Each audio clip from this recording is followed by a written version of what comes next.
Alors que TF1 vient de mettre en boîte la saison 8 de Ninja Warrior, les téléspectateurs pourront de nouveau retrouver Denis Brognard, Christophe Beaugrand et Iris Mittenard à l'animation. Avec toutefois une petite surprise. 2 mois après la victoire de Charles Poujade en finale de la saison 7 de Ninja Warrior, TF1 vient déjà de mettre en boîte la prochaine édition de son parcours d'obstacles. Fin mars, et alors que le casting de cette future saison 8 avait été ouvert en novembre dernier, les équipes de la première chaîne ont de nouveau pris possession du vieux port de Cannes le temps d'une semaine de tournage. Aux commentaires, les téléspectateurs pourront retrouver Denis Brognard et Christophe Beaugrand. Quant à l'ancienne Miss France et Miss Univers Iris Mittenard, elle se chargera de nouveau de recueillir les impressions des champions avant et après leurs prestations.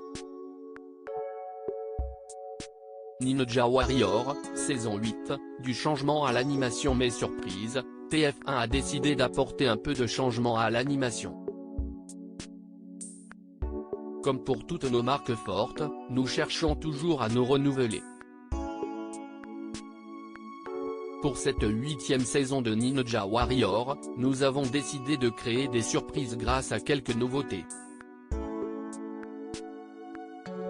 Notamment à l'animation, où Christophe Beaugrand et Iris Mittenard se sont amusés à échanger leur rôle le temps de 2 émissions de qualification sur les 6 émissions enregistrées de cette saison, nous révèle ainsi la première chaîne.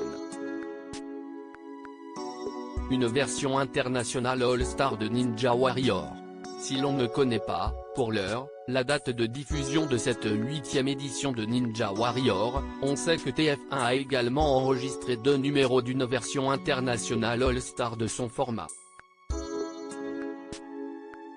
Un choc des nations regroupant, donc, des champions français et étrangers, et qui sera diffusé à une date ultérieure.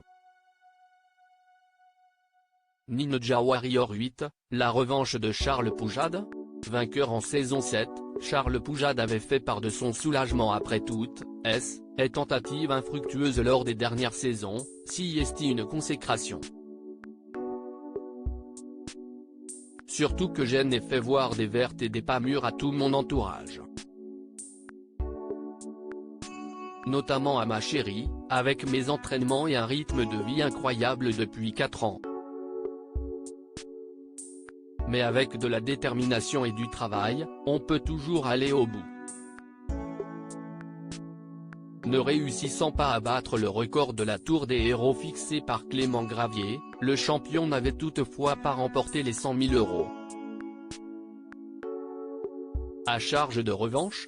Si est non négociable de mon côté, avait blagué Charles Poujade. Réponse dans quelques mois sur TF1. À lire aussi Ninja Warrior, Denis Brognard retrouve un ancien vainqueur de Koh Lanta parmi les candidats.